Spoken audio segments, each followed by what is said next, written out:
Fuck. No one ever tells you how hard it is to set up a shot for yourself that you can't see. It's absolutely ridiculous. But when you turn it around to look at like your monitor, you're not really fully seeing like yourself. You're become like conscious of yourself. So then like you're not your natural self anymore. It's very weird.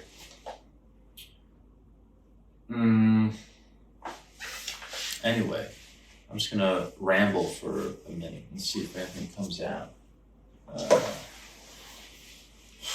Like I was saying earlier over there, I wanted to talk about goals for 2021, but at the same time, we're not having goals. The concept of that and just kind of where I'm at today, where I'm at in this very moment. And that's about it, what I'm feeling today. I've been doing these, a lot of different things. I've not like stayed to one sort of philosophy, I should say. I've been reading some, not a lot, but some. Joseph Campbell's Hero with a Thousand Faces. Always loved this guy. Grew up in film school. We kind of learned about him briefly, but it was more of the hero's journey, the book that kind of was written after it by something vulgar. No, that's not right. I can't remember the guy's name. So this guy wrote this book talking about just the arc, hero's journey, all this kind of hot nonsense that Joseph Campbell was like interpreting, finding in all the myths of humankind throughout all of everywhere. And this is like what Star Wars is all about with George Lucas in like at least the first one, and probably all of them, right? They kind of contain this thing, and that's why it was so kind of really successful. It was like a Star Wars documentary, kind of talks to Joseph Campbell, and that. Also, I had the opportunity to watch Joseph Campbell on VHS. He did these talks at Skywalker Ranch. That kind of talks about the power of myth, and isn't that fun? And those talks were really great. I mean, I think they really changed me a lot. So I was always excited to dive into the book, but books can be kind of tricky sometimes. I kind of like the hearing someone speak rather than like reading sometimes. But sometimes reading is good too, and the speaking is not so great. They both kind of happen, right? Where you're like, I like the book, and you talk to the same person, you're like, oh, do you like the book anymore? That's the voice, that's the person. So I don't know. Also, been listening to a lot of like meditations. Trying to get into Alan Watts. He's an interesting guy. I've listened to him a few times before. And then a lot of people that I don't really fully remember their names. Just trying to get a better understanding of life, who I am in this life, and what the fuck I should be doing.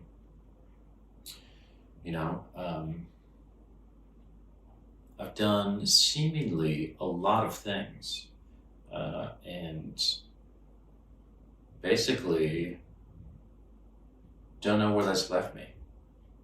Still feel confused as ever. Still don't know what's up. I still have kind of an inferiority complex a lot of times, thinking that I'm not good enough or don't know enough, to talk to this other human. I'm uncomfortable a lot especially for my last trip of being in London, and feeling like I can't participate in this conversation because I don't know enough about British history or British culture, right? I don't know all of your words, even though I seemingly know your language.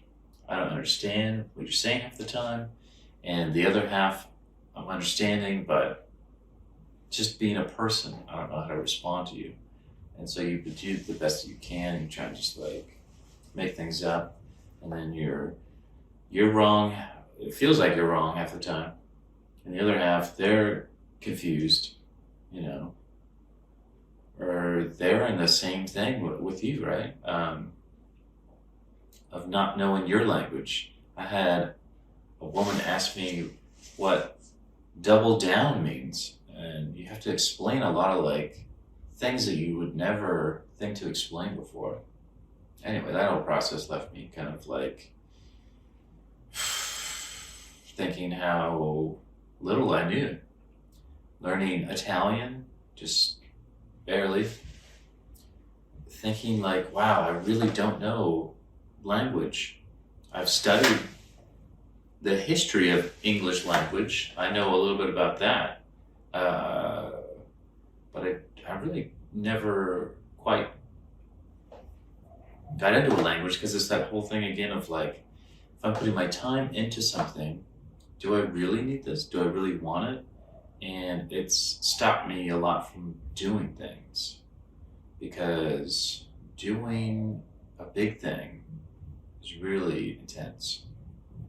I learned Swedish, and it was like every day I do like a hour-long thing, and I got like to the point where I'm like, I know more Swedish now than I did before I started this thing.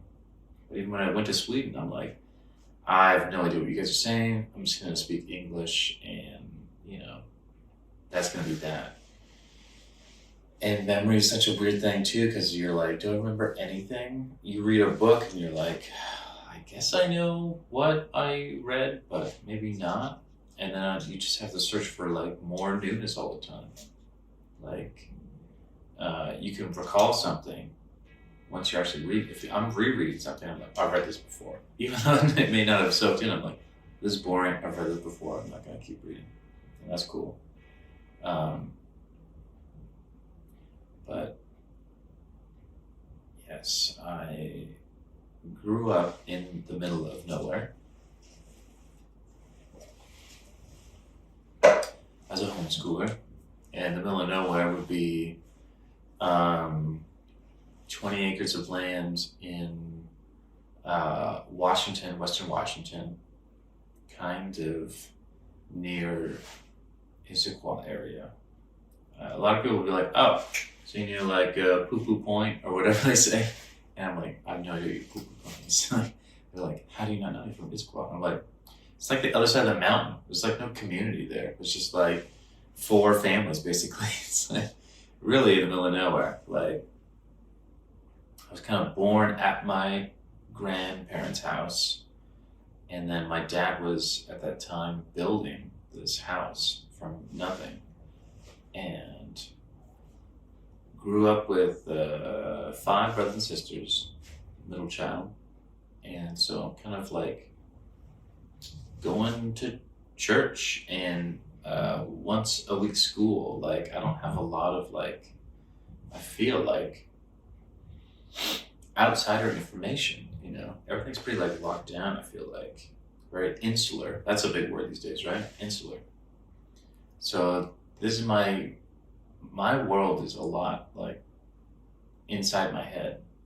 I'm in fantasy land. I got my forts, I got my Legos, I'm playing, and it's not until I watch that Star Wars documentary that I get into this whole like notion of I want to be a filmmaker, I want to write, and so then I just start writing. I'm not knowing what I'm doing, but just I think this is what I need to do, so I'm gonna write. And I wasn't even writing the right format, and like I didn't know anything, but I'm still just doing it. And then like I got a camera, started making movies, and that was a lot of fun, but still I had no idea what I was doing. But it's that beginner's mindset of like, I just want to do this thing, you know? And then it wasn't until I got to, I guess, learning more about the thing, you get to this intermediate stage, where I'm kind of learning more about film, and I'm kind of like, I know there's people that know a lot more than me. There's, yeah, I grew a lot, I think, just doing things. Basically, I got hired from my church for free. So I didn't really get hired, but had like 40 hours a week I would put into a project each week, where, you know, I would try and learn some animation, learn the editing, and learn shooting and all the stuff, and I put it all together, you know. I wasn't acting in anything back then. I was just kind of doing all the video stuff. I really wanted to do that, and there was another guy who was older than me that was doing that, and I tried to learn as much as I could from him. And one day he told me there's this thing called the film school, which is this 3-week writing intensive where it's like, he told me, like, I thought I knew, you know, how to write, and I knew nothing about writing. And so I got really excited. I go and do that thing. And I had that same kind of feeling of like it broke me, where I felt like, wow, there's all these things that I now know, but it kind of prevented me from finishing, I would say, or even really starting, because I would think there's still more I need to know before I can start writing. And I would always get hung up on that. And I started learning more and getting like kind of caught in the middle of trying to provide for myself and my partner at the time. But yeah, it's really, really tricky. So I would say,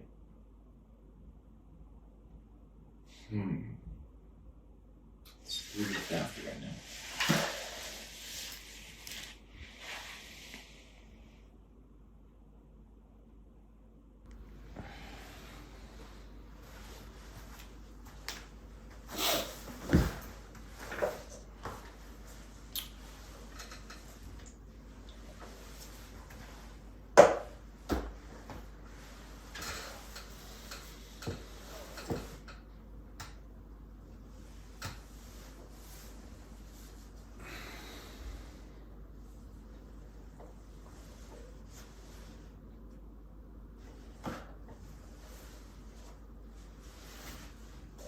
Neck tattoos are really cool. You should all get them.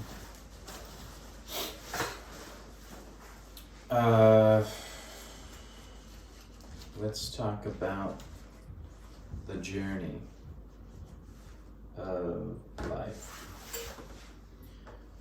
Basically, I thought as soon as you think that that you know something, that's when you're bored by it, or it surprises you and it tells you that, you know, you don't know anything about it.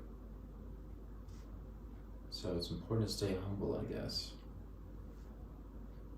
But ipso facto, on the other hand,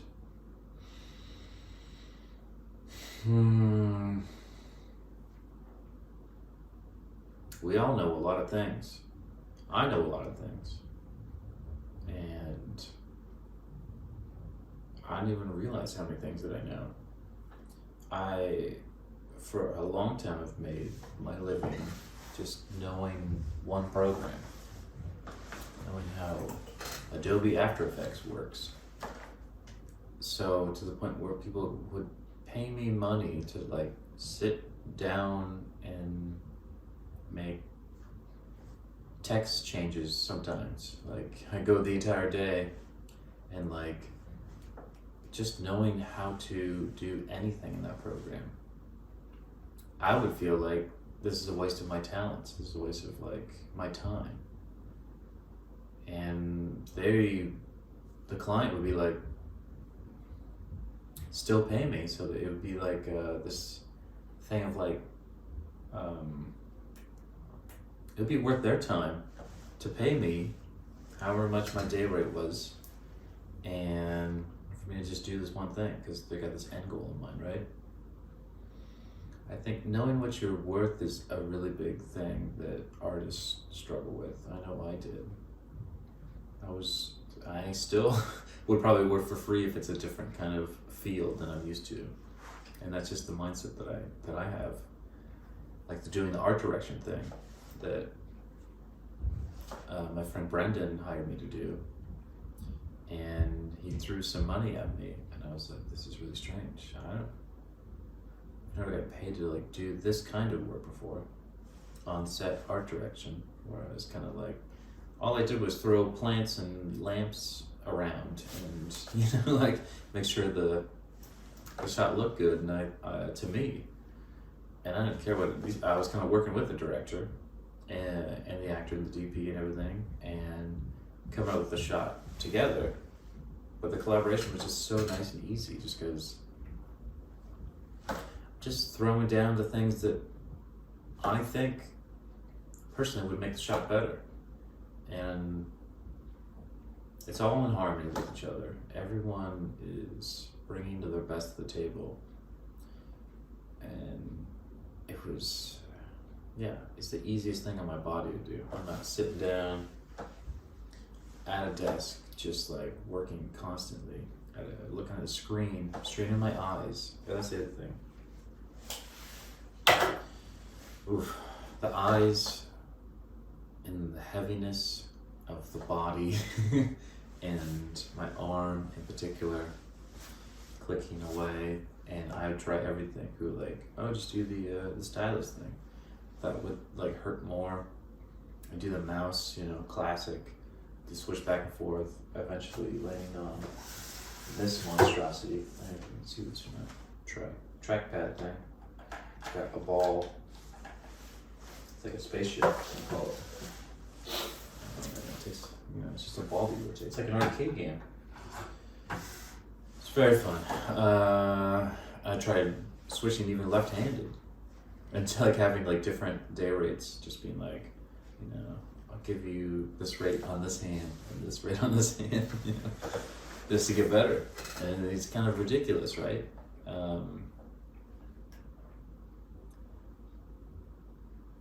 But yeah, coming out of that and thinking like, I'm still not as good as a lot of designers, animators out there. There's so many talented people, it's kind of ridiculous.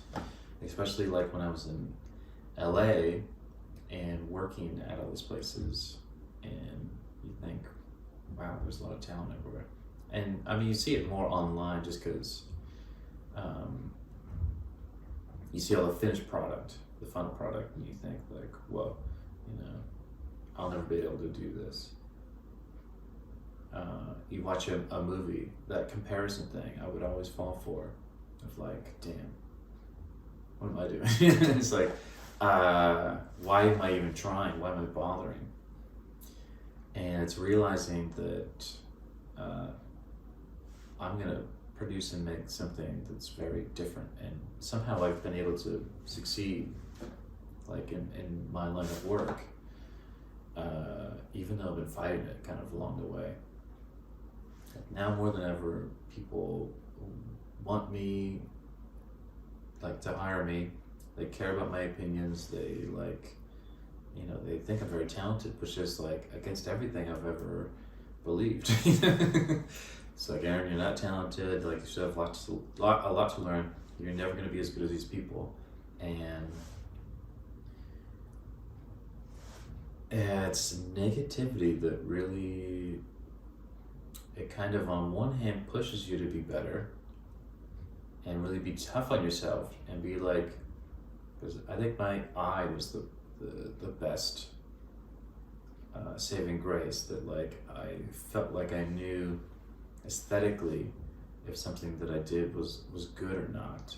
And I feel like 9 out of 10 times it was not like up to my standards, you know. And even like shooting this video is not up to my standards at all, but I'm trying to reevaluate what standards are and try and be less of a perfectionist.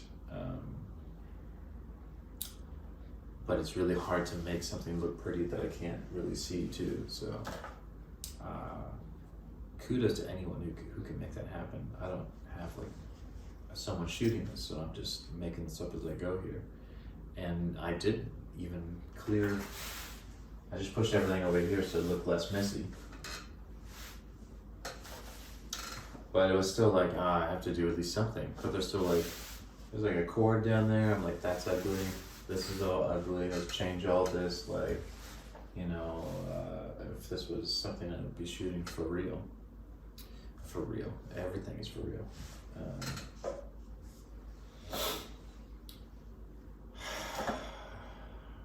Breathing is really important. I've learned. Standing up and moving, very important. Exercise, not even exercise, just do yoga. Just breathe and dance and do yoga and go for walks and eat things that are good for you. And just, oof. Transitioning. What does the future look like? I don't know. I think the future for me is trying to not use my arm to make money, because to make money for me, I typically have to work 8 to 10 hours a day for a day rate. That's typically what the industry that I've been in operates like. So if you want to do that, I don't know why you would, but if you want to do that, then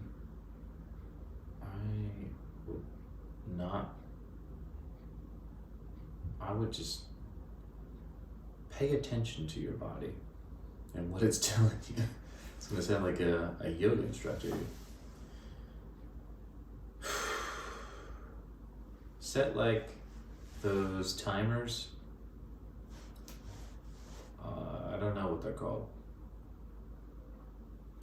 But set like these like timers, so like every 20 to 30 minutes, it like tells you to take like a short break.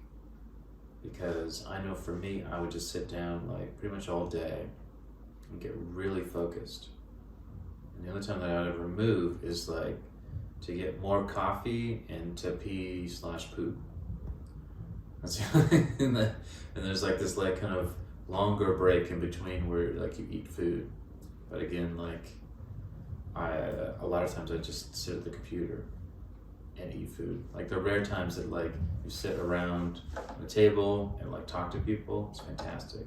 Even the rare times where I go outside and be like, well, there's an outside world out here. Be even rarer. Like that's like towards the end, I think. And now with working remotely more and more, it's kind of setting those times and schedules for myself and being like, I'm gonna just go for a walk. I'm gonna lay on the floor for a second. Like, I'm just gonna get up and stretch. And yeah, I've been trying to do a lot of other things and take more time off for myself and really figure out how to best live life with it. Makes me feel good and happy and content and still pays the bills that I just had to pay today, which is always fun. It's like life, I try and never look at my money of what I'm paying,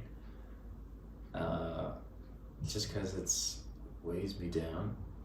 So every so often I have to check in and be like, how's the money doing? especially if I haven't worked in a while, then I start stressing.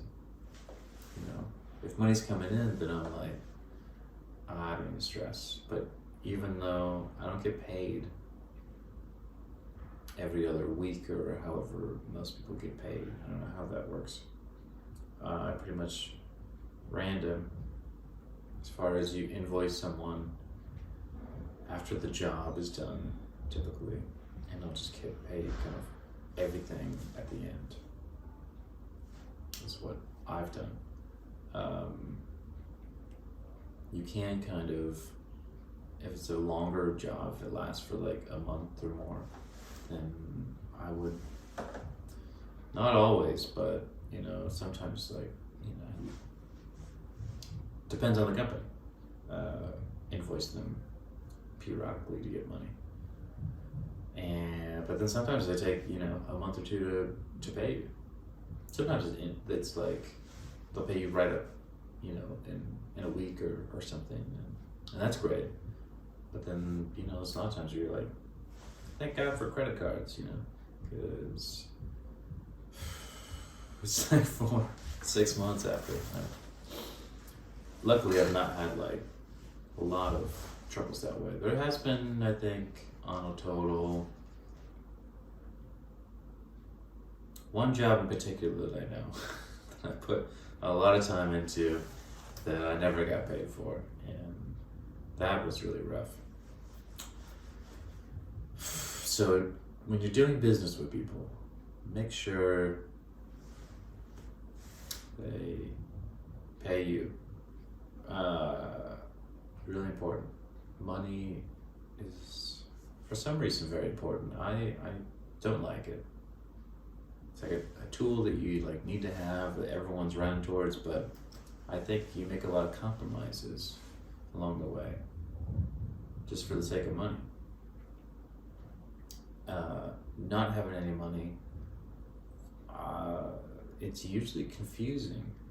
Like, I have all these weird side projects that like seemingly go nowhere because there's no money and no audience, but that's another thing.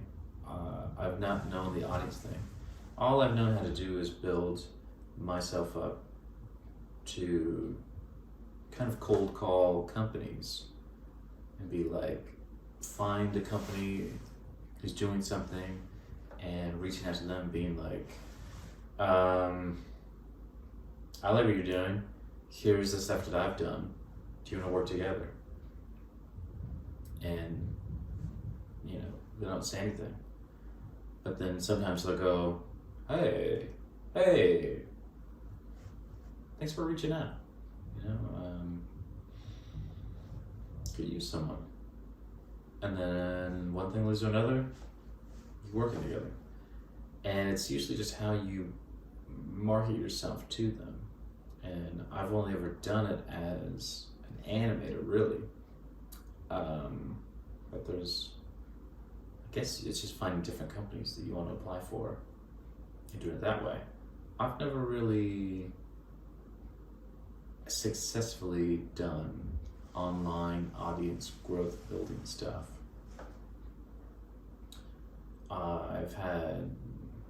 Even though I was like posting films to YouTube, like when YouTube was still a thing, like it's still a thing today, but it's definitely, you know, you go back in time and you go like, gosh darn it, I should have, you know, done this and that and this and the other thing. And just like anyone, I was so anti just technology. I thought at the time I was really kind of just I get rid of my iPhone like really early on when that came out. I was like, no, I'm resisting. I'm just doing flip phone, got rid of my internet, and kind of really just shrinks my world because it was too much. And yeah, I really wanted to just like do the work and like live pretty simply. And even that simple life I thought was overwhelming for me. Like I need to go even more simple, which I've yet to do. I mean, I've gotten rid of everything. Every time I move too, like I get rid of everything that I own. And purge and kind of rebuild yourself up and everything, and that's great. But I've not done like a live in nature thing yet. Maybe that's coming up, who knows. There was one point that I was looking for like teardrop trailers, and just kind of gonna do this road trip across the US, and that didn't quite happen. I lived in like a converted woodshed instead, you know, because I wanted to be this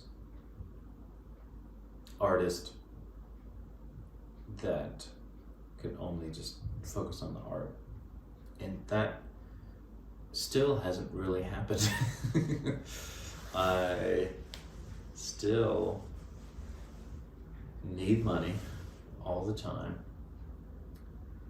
and in order to get the money, it seems like I never can work enough hours to meet all the money demands. It's only now, as I've just turned 30, like 6 months ago or something. I'm in my 30s, and I feel like now I have this slight grip, a grasp on being financially stable. And it feels great. It feels like, when did this happen? Will it stay this way?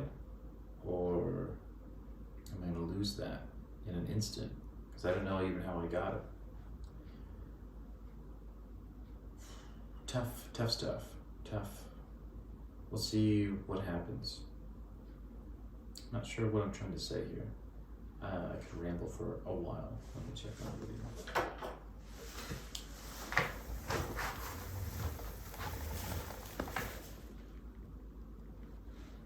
See, I think it's